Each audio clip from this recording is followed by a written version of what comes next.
ముఖ్యమైన అంశాలతో తెలంగాణ తెచ్చుకున్నాం. నీళ్లు, నిధులు, నియామకాలు. ఏం చేసింది బీఆర్ఎస్ పార్టీ? నీళ్ల కోసం 10 సంవత్సరాలలో 1,89,000 కోట్ల రూపాయలు ఖర్చు పెట్టింది.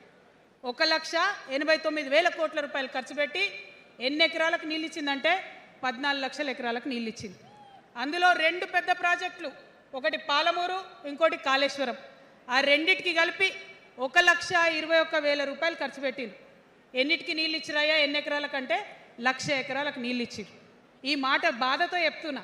నేను కూడా బీఆర్ఎస్ అప్పుడున్న టీఆర్ఎస్కి నేను కూడా నా రక్తాన్ని, నా చెమటని, నా సమయాన్ని కుటుంబంతో, పిల్లలతో గడపాల్సిన టైంలో టీఆర్ఎస్ పార్టీ బలోపేతానికి పనిచేసిన వ్యక్తినే నేను కూడా. ఆనాటి కేసీఆర్ వేరు, ఇప్పటి కేసీఆర్ వేరు. ఆనాటి కేసీఆర్కి తెలంగాణలో చేనేత కార్మికులు చచ్చిపోతుంటే భిక్షాటన చేసిన కేసీఆర్ ఆనాటి కేసీఆర్. ఇయాలటి కేసీఆర్ మారిన మనిషి, మనిషి, మన మనిషి కాదు. ఏమైంది ఇయాలటి కేసీఆర్కి? హైడ్రాల ఇల్లు కూలిపోతుంటే అరుస్తున్నారు, అన్నా ఎక్కడున్నావు రా, వచ్చిండ్రా? రాలే. వెలుగుమట్ల ఇల్లు కూలితే వచ్చిండ్రా? రైతులకు వర్ష బీభత్సమై మొత్తం పొలాలు మునిగిపోతే వచ్చిండ్రా? చేవెళ్ళ దగ్గర బస్ యాక్సిడెంట్ అయితే వచ్చిండ్రా? ఎక్కడ చిన్న కష్టం వచ్చినా ప్రజలకు ఆ సారు రారు, ఆ సారు రారు. ఎందుకంటే ఆయన మారిన మనిషి, మనిషి, గుంటనెక్కల తోడేళ్ల చేతిలో ఖైదీ అయినటువంటి మనిషి, మన మనిషి కాదు. బాధతో, దుఃఖంతో, ఆవేదనతో చెప్తున్న మాట, సంతోషంతో చెప్తలేని ఈ మాట నేను. అట్లాంటి కేసీఆర్ ఎట్లా ఉండే ఒకప్పుడు? అదే ఆర్డీఎస్ అంతా పాదయాత్ర చేసి నా తెలంగాణకు నీళ్లు కావాలని అడిగినారు. ఇవాళ మరి 10 ఏళ్ళ అధికారం ఉంటే పాలమూరు రంగారెడ్డి ప్రాజెక్టు కోసం 10 ఏళ్లలో ముందుకు పోతలేదంటే, ఎవరన్నా తెలంగాణ పట్ల ప్రేమ ఉంటే, పాలమూరు పట్ల ప్రేమ ఉంటే, కృష్ణా నీళ్లు వాడుకోవాలంటే మన కేసీఆర్ అయ్యుంటే ఆ పాలమూరు రంగారెడ్డి ప్రాజెక్ట్ కాడ కూర్చేసుకొని అది కట్టిస్తుండే. ఏం చేసినారు మారిన కేసీఆర్ గారు? పంజాబ్ పోయినరు, గుజరాత్ పోయినరు, బీహార్ పోయినరు. మేము మొత్తం రాష్ట్రంలో పీక్ కట్టలు కట్టం, నేషనల్ పార్టీ పెడతామని పోయినరు తప్పితే తెలంగాణ ప్రజలను పట్టించుకోలేదు. పట్టించుకుని ఉంటే, కేంద్రంతో గొడవ పెట్టుకోకుండా ఉంటే ఇవాళ పాలమూరు రంగారెడ్డి పారకపోతుండేనా? నేను అడుగుతా ఉన్నా స్ట్రేట్గా. ఇన్ని రోజులు నేను ఎన్ని మాటలు మాట్లాడినా బీఆర్ఎస్ పార్టీ నాయకులు ఒక్కరు కూడా బయటకు వస్తలేరు, సమాధానం చెప్తలేరు. దీనికి మీరు సమాధానం చెప్పకపోతే ప్రజలే మిమ్మల్ని బయటకు లాగి సమాధానం చెప్పేటట్టు చేస్తారని కూడా ఈ సందర్భంగా నేను తెలియజేస్తా ఉన్నా. ఒకటే మాట అడుగుతున్నా, మన కేసీఆర్ అయ్యుంటే ఆనాడు తెలంగాణ బిడ్డలు కష్టపడితే బయటకు వచ్చి నా బిడ్డలకు ఇబ్బంది అవుతుందని కొట్లాడిన వ్యక్తి, సింగరేణి గనిలో ఒక కార్మికుడు చనిపోతే అక్కడి దాకా పోయి చూసి వచ్చినటువంటి వ్యక్తి. మరి తెలంగాణ వచ్చినాక ఏమైందా ప్రేమ? అధికారం ముందు మమకారం తగ్గిపోయిందా? ఏం జరిగిందని నేను అడుగుతా ఉన్నా. ఎందుకు ఈ మాట చెప్తా ఉన్నా అంటే, ప్రేమ నాకు కూడా ఉంది. నాకు తండ్రి కావచ్చు, అది వేరే విషయం. కానీ ఒక రాజకీయ నాయకుడిగా వారు ఈ మధ్య రాజకీయ పరిణితి కోల్పోయి మాట్లాడుతూ ఉన్నారు. కేటీఆర్ గారు మాట్లాడిందంటే ఓకే అనుకోవచ్చు, ఆయనకు పెద్దగా తెలియదు పాపం. కానీ కేసీఆర్ గారు అనే మాట ఏంటంటే, ప్రజలు తప్పు చేసిండ్రు. ఓకే, ఒక సెకండ్ నేను ఒప్పుకొని దాన్ని, ఒక సెకండ్ అనుకుందాం. ప్రజలు తప్పు చేస్తే నేను ఒక తల్లిగా అడుగుతున్నా.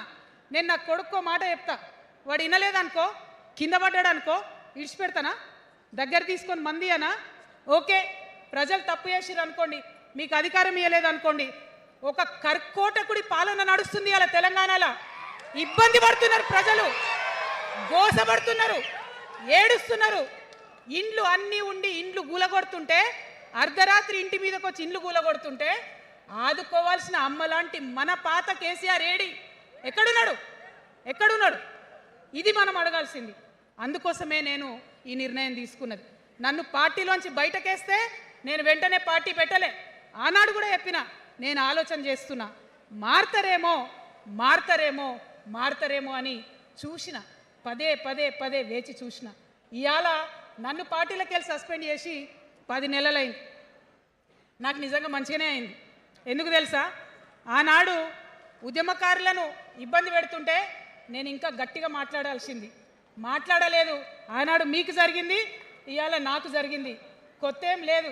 కేసీఆర్ కోసం, టీఆర్ఎస్ పార్టీ కోసం, ఆనాడు తెలంగాణ ఉద్యమం కోసం ఇండ్లు అమ్ముకొని, భూములు అమ్ముకొని, ప్రతి ఊర్లో టీఆర్ఎస్ కండువా వేసుకొని పోరాటం చేసినటువంటి కార్యకర్తలు ఎక్కడున్నారు ఇవాళ? ఒక్క గుళ్ళ మెంబర్ ఇయర్ రాలేదా? ఒక్క గుడి చైర్మన్ ఇయర్ రాలేదా? తెలంగాణను వ్యతిరేకించి ఉద్యమాన్ని తొక్కిపట్టి మన మీద లాఠీలు పెట్టి కొట్టినటువంటి వాళ్ళకి తీసుకొచ్చి ఎమ్మెల్యే సీట్లు ఇచ్చి వాళ్ళ అనుచరులు వచ్చి మిడతల దండలాగా మన కార్యకర్తల మీద పడితే తల్లి కోడి కాపాడుకున్నట్టు పిల్లల్ని కాపాడుకోవాల్సిన మన కేసీఆర్ ఎడబోయింది. వచ్చిందా ఎవరికన్నా పదవులు? ప్రతి సంవత్సరం రాష్ట్రం మొత్తంలో పోస్టులు నింపితే 6,000 పైచీలకు నామినేటెడ్ పోస్టులు వస్తాయి తెలుసా? అంటే 10 ఏళ్ళ 2 ఏళ్ళకోసారి నామినేటెడ్ పోస్టులు వేసినా ఒక 30,000 మందికి దాదాపుగా ఏదో ఒక గౌరవం. ఏం కావాలి మనకు ఉద్యమకారులకు చెప్పండి? ఏం కావాలి?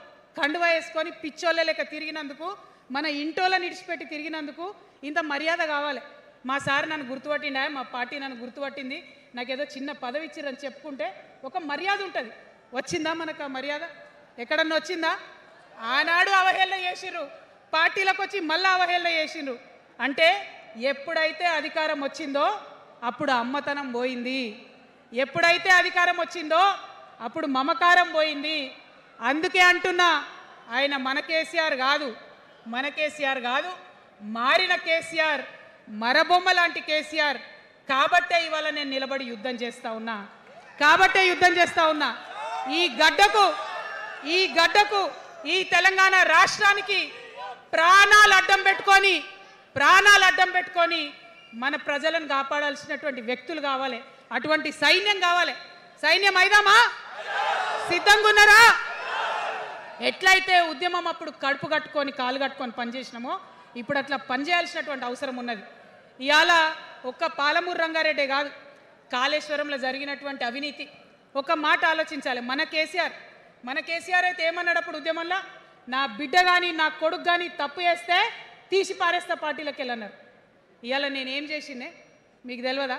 నేనేం చేసిన? కాళేశ్వరంలో అవినీతి జరిగిందన్నమాట చెప్పిన. అంటే అవినీతి జరిగిందని చెప్పిన నన్ను బయటేసి అవినీతి చేసిన పందికొక్కుల్ని పక్కన కూర్చోబెట్టుకున్నారు చూడు. అది మన కేసీఆర్ కాదు. ఆత్మలేని మరబొమ్మ ఇప్పుడున్న కేసీఆర్. మన కేసీఆర్ కాదు. మన కేసీఆర్ అయితే కళ్ళెత్తి చూసే ధైర్యం ఉండకుంటుండే, కాళ్ళు మొక్కేటటువంటి తత్వం ఉంటుండే. ఇవాళ అది మన కేసీఆర్ కాదు. కాబట్టే ఎదురుగా నిలబడి కొట్లాడుతా. నాతో కలిసి వస్తారా? సిద్ధమేనా? ఇవాళ బీఆర్ఎస్ పార్టీ చేస్తున్నటువంటి అనేక తప్పులు, అనేక అంశాలు ఉన్నాయి. ఒకటి కాదు, రెండు కాదు. ఇది ప్రారంభం మాత్రమే. మొదలు పెట్టినాం.